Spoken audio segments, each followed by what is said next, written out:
मेरे प्यारे देशवासियों, नमस्कार। आज जब मैं आपसे मन की बात कर रहा हूं, तो मन में गहरी पीड़ा है। 22 अप्रैल को पहलगाम में हुई आतंकी वारदात ने देश के हर नागरिक को दुख पहुंचाया है। पीड़ित परिवारों के प्रति हर भारतीय के मन में गहरी संवेदना है। भले वो किसी भी राज्य का हो, वो कोई भी भाषा बोलता हो, लेकिन वो उन लोगों के दर्द को महसूस कर रहा है जिन्होंने इस हमले में अपने परिजनों को खोया है। मुझे एहसास है, हर भारतीय का खून आतंकी हमले की तस्वीरों को देखकर खौल रहा है। पहलगाम में हुआ ये हमला आतंक के सरपरस्तों की हताशा को दिखाता है, उनकी कायरता को दिखाता है। ऐसे समय में जब कश्मीर में शांति लौट रही थी, स्कूल कॉलेजों में एक वाइब्रेंसी थी, निर्माण कार्यों में अभूतपूर्व गति आई थी, लोकतंत्र मजबूत हो रहा था, पर्यटकों की संख्या में रिकॉर्ड बढ़ोतरी हो रही थी, लोगों की कमाई बढ़ रही थी, युवाओं के लिए नए अवसर तैयार हो रहे थे, देश के दुश्मनों को, जम्मू कश्मीर के दुश्मनों को ये रास नहीं आया। आतंकी और आतंक के आका चाहते हैं कश्मीर फिर से तबाह हो जाए, और इसलिए इतनी बड़ी साजिश को अंजाम दिया। आतंकवाद के खिलाफ इस युद्ध में देश की एकता, 140 करोड़ भारतीयों की एकजुटता हमारी सबसे बड़ी ताकत है। यही एकता आतंकवाद के खिलाफ हमारी निर्णायक लड़ाई का आधार है। हमें देश के सामने आई इस चुनौती का सामना करने के लिए अपने संकल्पों को मजबूत करना है। हमें एक राष्ट्र के रूप में दृढ़ इच्छा शक्ति का प्रदर्शन करना है। आज दुनिया देख रही है, इस आतंकी हमले के बाद पूरा देश एक स्वर में बोल रहा है। साथियों, भारत के हम लोगों में जो आक्रोश है, वो आक्रोश पूरी दुनिया में है। इस आतंकी हमले के बाद लगातार दुनिया भर से संवेदनाएं आ रही हैं। मुझे भी ग्लोबल लीडर्स ने फोन किए हैं, पत्र लिखे हैं, संदेश भेजे हैं। इस जघन्य तरीके से किए गए आतंकी हमले की सबने कठोर निंदा की है। उन्होंने मृतकों के परिवारजनों के प्रति संवेदनाएं प्रकट की है। पूरा विश्व आतंकवाद के खिलाफ हमारी लड़ाई में 140 करोड़ भारतीयों के साथ खड़ा है। मैं पीड़ित परिवारों को फिर भरोसा देता हूं, उन्हें न्याय मिलेगा, न्याय मिलकर रहेगा। इस हमले के दोषियों और साजिश रचने वालों को कठोरतम जवाब दिया जाएगा। साथियों, 2 दिन पहले हमने देश के महान वैज्ञानिक डॉक्टर के कस्तूरीरंगन जी को खो दिया है। जब भी कस्तूरीरंगन जी से मुलाकात हुई, हम भारत के युवाओं के टैलेंट, आधुनिक शिक्षा, स्पेस साइंस, ऐसे विषयों पर काफी चर्चा करते थे। विज्ञान, शिक्षा और भारत के अंतरिक्ष कार्यक्रम को नई ऊंचाई देने में उनके योगदान को हमेशा याद किया जाएगा। उनके नेतृत्व में इसरो को एक नई पहचान मिली। उनके मार्गदर्शन में जो स्पेस प्रोग्राम आगे बढ़े, उससे भारत के प्रयासों को ग्लोबल मान्यता मिली। आज भारत जिन सैटेलाइट्स का उपयोग करता है, उनमें से कई डॉक्टर कस्तूरीरंगन की देखरेख में ही लॉन्च की गई थी। उनके व्यक्तित्व की एक और बात बहुत खास थी, जिससे युवा पीढ़ी उनसे सीख सकती है। उन्होंने हमेशा इनोवेशन को महत्व दिया। कुछ नया सीखने, जानने और नया करने का विजन बहुत प्रेरित करने वाला है। डॉक्टर के कस्तूरीरंगन जी ने देश की नई राष्ट्रीय शिक्षा नीति तैयार करने में भी बहुत बड़ी भूमिका निभाई थी।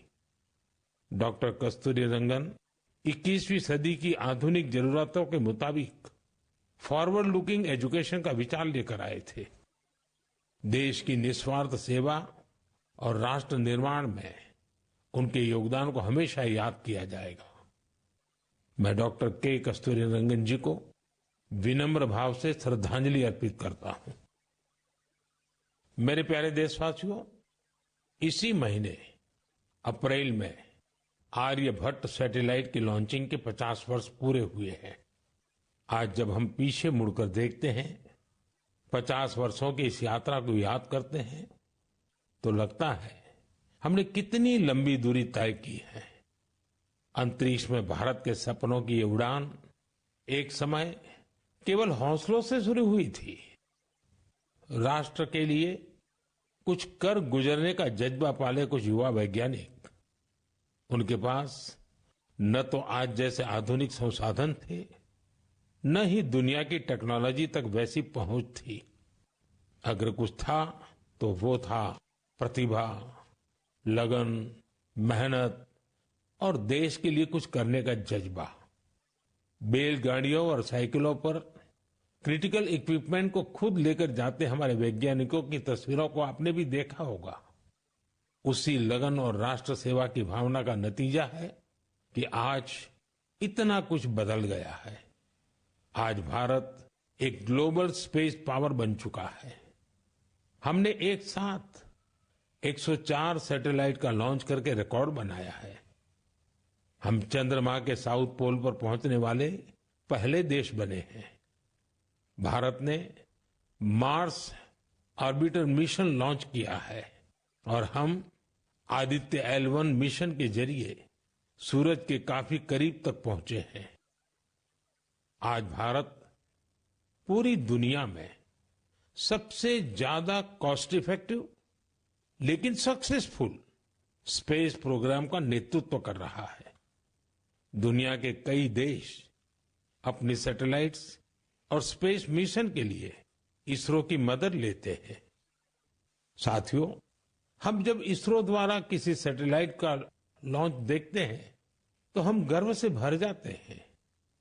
ऐसी ही अनुभूति मुझे तब हुई जब मैं 2014 में PSLV C-23 की लॉन्चिंग का साक्षी बना था।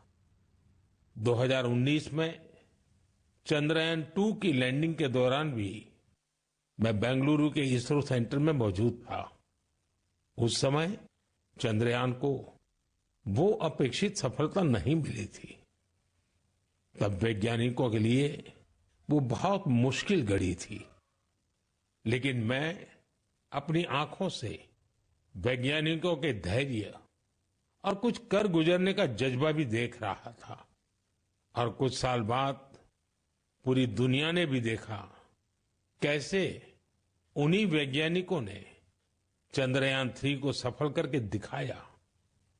साथियों, अब भारत ने अपने स्पेस सेक्टर को प्राइवेट सेक्टर के लिए भी ओपन कर दिया है।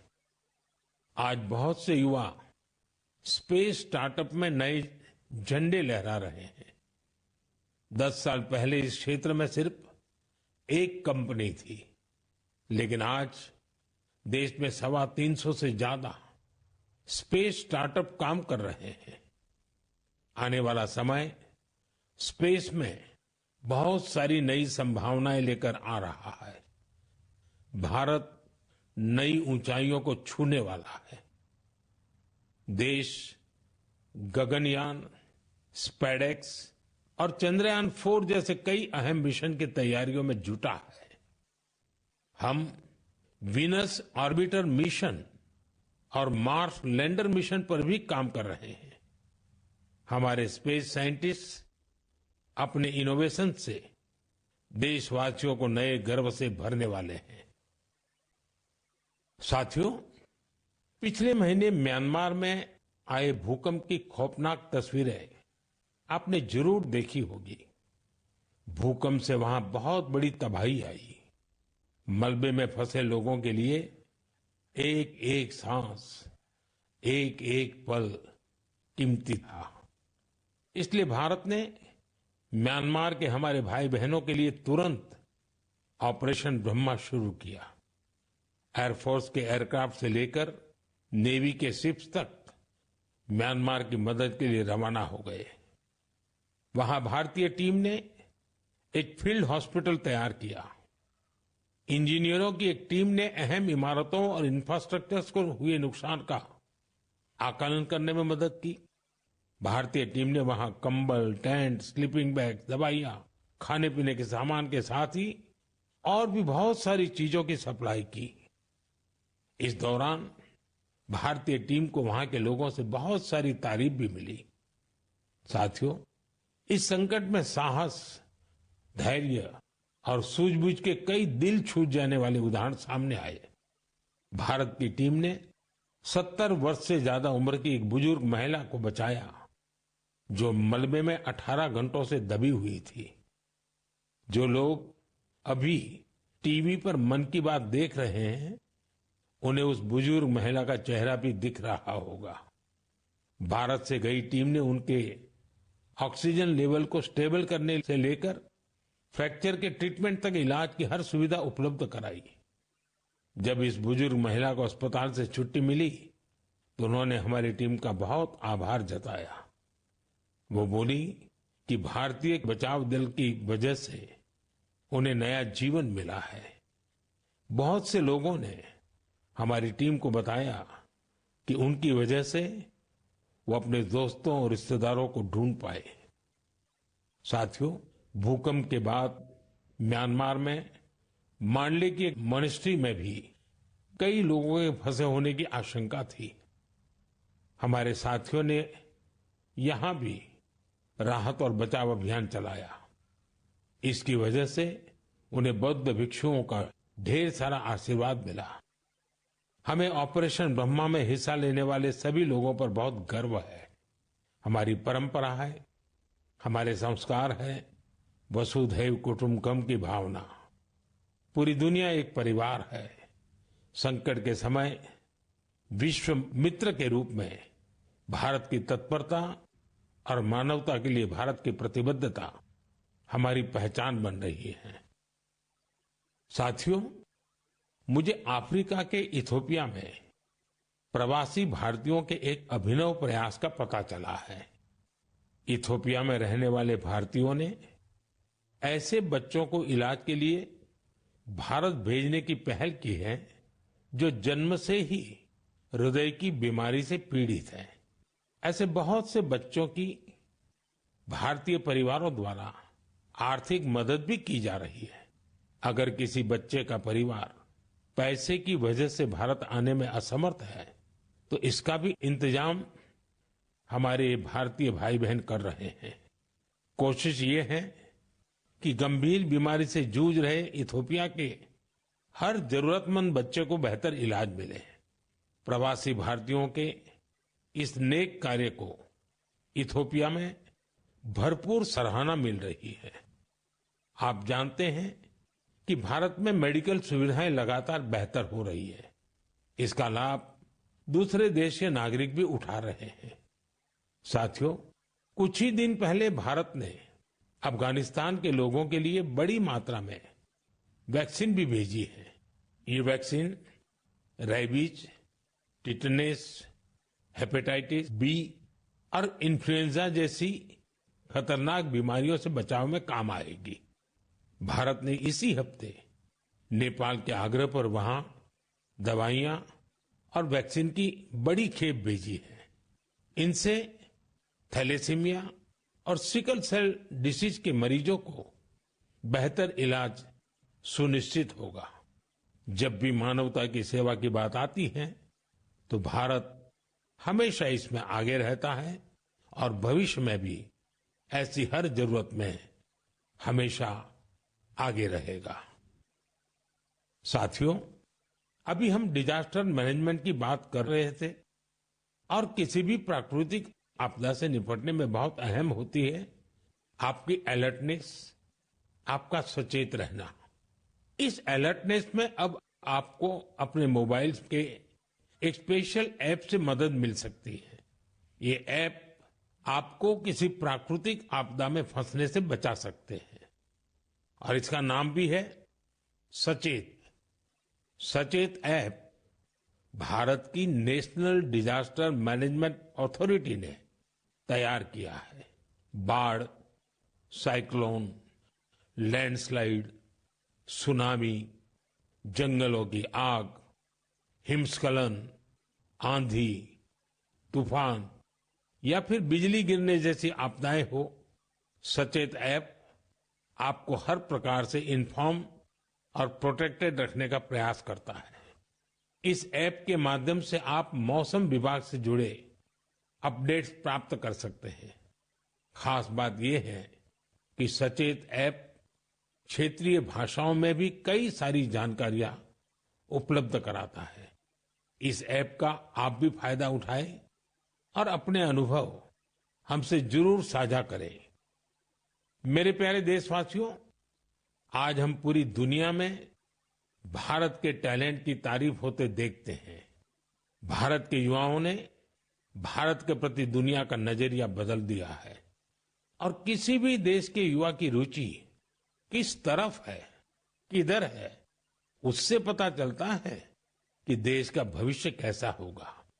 आज भारत का युवा साइंस, टेक्नोलॉजी और इनोवेशन की ओर बढ़ रहा है। ऐसे इलाके जिनकी पहचान पहले पिछड़ेपन और दूसरे कारणों से होती थी, वहां भी युवाओं ने ऐसे उदाहरण प्रस्तुत किए हैं जो हमें नया विश्वास देते हैं। छत्तीसगढ़ के दंतेवाड़ा का विज्ञान केंद्र आजकल सबका ध्यान खींच रहा है। कुछ समय पहले तक दंतेवाड़ा का नाम केवल हिंसा और अशांति के लिए जाना जाता था, लेकिन अब वहां एक साइंस सेंटर बच्चों और उनके माता पिता के लिए उम्मीद की नई किरण बन गया है। इस साइंस सेंटर में जाना बच्चों को खूब पसंद आ रहा है। वे अब नई नई मशीनें बनाने से लेकर टेक्नोलॉजी का उपयोग करके नए प्रोडक्ट्स बनाना सीख रहे हैं। उन्हें 3D प्रिंटर्स और रोबोटिक कारों के साथ ही दूसरी इनोवेटिव चीजों के बारे में जानने का मौका मिला है। अभी कुछ समय पहले मैंने गुजरात साइंस सिटी में भी साइंस गैलरीज का उद्घाटन किया था। इन गैलरीज से ये झलक मिलती है कि आधुनिक विज्ञान का पोटेंशियल क्या है, विज्ञान हमारे लिए कितना कुछ कर सकता है। मुझे जानकारी मिली है कि इन गैलरीज को लेकर वहां बच्चों में बहुत उत्साह है। साइंस और इनोवेशन के प्रति ये बढ़ता आकर्षण जरूर भारत को नई ऊंचाई पर ले जाएगा। मेरे प्यारे देशवासियों, हमारे देश की सबसे बड़ी ताकत हमारे 140 करोड़ नागरिक हैं। उनका सामर्थ्य है, उनकी इच्छा शक्ति है। और जब करोड़ों लोग एक साथ किसी अभियान से जुड़ जाते हैं तो उसका प्रभाव बहुत बड़ा होता है। इसका एक उदाहरण है एक पेड़ मां के नाम। ये अभियान उस मां के नाम है जिसने हमें जन्म दिया, और ये उस धरती मां के लिए भी है जो हमें अपनी गोद में धारण किए रहती है। साथियों, 5 जून को विश्व पर्यावरण दिवस पर इस अभियान के 1 साल पूरे हो रहे हैं। इस 1 साल में इस अभियान के तहत देश भर में मां के नाम पर 140 करोड़ से ज्यादा पेड़ लगाए गए हैं। भारत की इस पहल को देखते हुए देश के बाहर भी लोगों ने अपनी मां के नाम पर पेड़ लगाए हैं। आप भी इस अभियान का हिस्सा बने ताकि 1 साल पूरा होने पर अपनी भागीदारी पर आप गर्व कर सकें। साथियों, पेड़ों से शीतलता मिलती है, पेड़ों की छांव में गर्मी से राहत मिलती है, ये हम सब जानते हैं। लेकिन बीते दिनों मैंने इसी से जुड़ी एक और ऐसी खबर देखी जिसने मेरा ध्यान खींचा। गुजरात के अहमदाबाद शहर में पिछले कुछ वर्षों में 70 लाख से ज्यादा पेड़ लगाए गए हैं। इन पेड़ों ने अहमदाबाद में ग्रीन एरिया काफी बढ़ा दिया है। इसके साथ साथ साबरमती नदी पर रिवरफ्रंट बनने से और कांकरिया झील जैसे कुछ झीलों के पुनर्निर्माण से यहाँ वाटर बॉडीज की संख्या भी बढ़ गई है। अब न्यूज रिपोर्ट्स कहती हैं कि बीते कुछ वर्षों में अहमदाबाद ग्लोबल वार्मिंग से लड़ाई लड़ने वाला प्रमुख शहरों में से एक हो गया है। इस बदलाव को, वातावरण में आई शीतलता को वहां के लोग भी महसूस कर रहे हैं। अहमदाबाद में लगे पेड़ वहां नई खुशहाली लाने की वजह बन रहे हैं। मेरा आप सबसे फिर आग्रह है कि धरती की सेहत ठीक रखने के लिए, क्लाइमेट चेंज की चुनौतियों से निपटने के लिए और अपने बच्चों का भविष्य सुरक्षित करने के लिए पेड़ जरूर लगाएं। एक पेड़ मां के नाम। साथियों, एक बड़ी पुरानी कहावत है, जहां चाह वहां राह। जब हम कुछ नया करने की ठान लेते हैं तो मंजिल भी जरूर मिलती है। आपने पहाड़ों में उगने वाले सेब तो खूब खाए होंगे, लेकिन अगर मैं पूछूं कि क्या आपने कर्नाटका के सेब का स्वाद चाखा है, तो आप हैरान हो जाएंगे। आमतौर पर हम समझते हैं कि सेब की पैदावार पहाड़ों में ही होती है, लेकिन कर्नाटका के बागलकोट में रहने वाले श्री शैल तेली जी ने मैदानों में सेब उगा दिया है। उनके कुलाली गांव में 35 डिग्री से ज्यादा तापमान में भी सेब के पेड़ फल देने लगे। दरअसल श्रीशैल तेली को खेती का शौक था, तो उन्होंने सेब की खेती को भी आजमाने की कोशिश की और उन्हें इसमें सफलता भी मिल गई। आज उनके लगाए सेब के पेड़ों पर काफी मात्रा में सेब उगते हैं, जिसे बेचने से उन्हें अच्छी कमाई भी हो रही है। साथियों, अब जब सेबों की चर्चा हो रही है तो आपने किन्नौरी सेब का नाम जरूर सुना होगा। सेब के लिए मशहूर किन्नौर में केसर का उत्पादन होने लगा है। आमतौर पर हिमाचल में केसर की खेती कम ही होती थी, लेकिन अब किन्नौर की खूबसूरत सांगला घाटी में भी केसर की खेती होने लगी। ऐसा ही एक उदाहरण केरला के वायनाड का है। यहां भी केसर उगाने में सफलता मिली और वायनाड में ये केसर किसी खेत या मिट्टी में नहीं, बल्कि एरोपोनिक्स टेक्निक से उगाए जा रहे हैं। कुछ ऐसा ही हैरत भरा काम लीची की पैदावार के साथ हुआ है। हम तो सुनते आ रहे थे कि लीची बिहार, पश्चिम बंगाल या झारखंड में उगती है, लेकिन अब लीची का उत्पादन दक्षिण भारत और राजस्थान में भी हो रहा है। तमिलनाडु के थिरुविरा अरासू कॉफी की खेती करते थे। कोडई कनाल में उन्होंने लीची के पेड़ लगाए और उनकी 7 साल की मेहनत के बाद अब उन पेड़ों पर फल आने लगे। लीची उगाने में मिली सफलता ने आसपास के दूसरे किसानों को भी प्रेरित किया है। राजस्थान में जितेंद्र सिंह राणावत को लीची उगाने में सफलता मिली है। ये सभी उदाहरण बहुत प्रेरित करने वाले हैं। अगर हम कुछ नया करने का इरादा कर ले और मुश्किलों के बावजूद डटे रहें, तो असंभव को भी संभव किया जा सकता है। मेरे प्यारे देशवासियों, आज अप्रैल का आखिरी रविवार है। कुछ ही दिनों में मई का महीना शुरू हो रहा है। मैं आपको आज से करीब 108 साल पहले लेकर चलता हूं। साल 1917। अप्रैल और मई के यही 2 महीने देश में आजादी की एक अनोखी लड़ाई लड़ी जा रही थी। अंग्रेजों के अत्याचार उफान पर थे। गरीबों, वंचितों और किसानों का शोषण अमानवीय स्तर को भी पार कर चुका था। बिहार की उपजाऊ धरती पर ये अंग्रेज किसानों को नील की खेती के लिए मजबूर कर रहे थे। नील की खेती से किसानों के खेत बंजर हो रहे थे, लेकिन अंग्रेजी हुकूमत को इससे कोई मतलब नहीं था। ऐसे हालात में 1917 में गांधी जी बिहार के चंपारण पहुंचे हैं। किसानों ने गांधी जी को बताया, हमारी जमीन मर रही है, खाने के लिए अनाज नहीं मिल रहा है। लाखों किसानों की उस पीड़ा से गांधी जी के मन में एक संकल्प उठा। वहीं से चंपारण का ऐतिहासिक सत्याग्रह शुरू हुआ। चंपारण सत्याग्रह ये बापू द्वारा भारत में पहला बड़ा प्रयोग था। बापू के सत्याग्रह से पूरी अंग्रेज हुकूमत हिल गई। अंग्रेजों को नील की खेती के लिए किसानों को मजबूर करने वाले कानून को स्थगित करना पड़ा। एक ऐसी जीत थी जिसने आजादी की लड़ाई में नया विश्वास फूंका।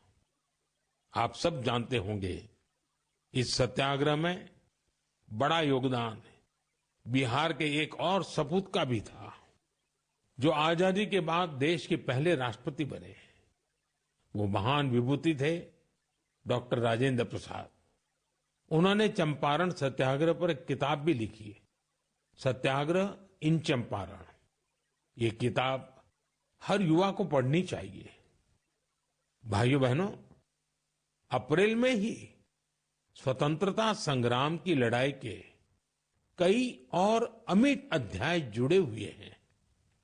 अप्रैल की 6 तारीख को ही गांधी जी की दांडी यात्रा संपन्न हुई थी। 12 मार्च से शुरू होकर 24 दिनों तक चली इस यात्रा ने अंग्रेजों को झकझोर कर रख दिया था। अप्रैल में ही जलियांवाला बाग नरसंहार हुआ था। पंजाब की धरती पर इस रक्त रंजित इतिहास के निशान आज भी मौजूद है। साथियों, कुछ ही दिनों में 10 मई को प्रथम स्वतंत्रता संग्राम की वर्षगांठ भी आने वाली है। आजादी की उस पहली लड़ाई में जो चिंगारी उठी थी, वो आगे चलकर लाखों सेनानियों के लिए मशाल बन गई। अभी 26 अप्रैल को हमने 1857 की क्रांति के महान नायक बाबू वीर कुंवर सिंह जी की पुण्यतिथि भी मनाई है। बिहार के इन महान सेनानी से पूरे देश को प्रेरणा मिलती है। हमें ऐसे ही लाखों स्वतंत्रता सेनानियों की अमर प्रेरणाओं को जीवित रखना है। हमें उनसे जो ऊर्जा मिलती है, वो अमृतकाल के हमारे संकल्पों को नई मजबूती देती है। साथियों, मन की बात की इस लंबी यात्रा में आपने इस कार्यक्रम के साथ एक आत्मीय रिश्ता बना लिया है। देशवासी जो उपलब्धियां दूसरों से साझा करना चाहते हैं, उसे मन की बात के माध्यम से लोगों तक पहुंचाते हैं। अगले महीने हम फिर मिलकर देश की विविधताओं, गौरवशाली परंपराओं और नई उपलब्धियों की बात करेंगे। हम ऐसे लोगों के बारे में जानेंगे जो अपने समर्पण और सेवा भावना से समाज में बदलाव ला रहे हैं। हमेशा की तरह आप हमें अपने विचार और सुझाव भेजते रहिए। धन्यवाद। नमस्कार।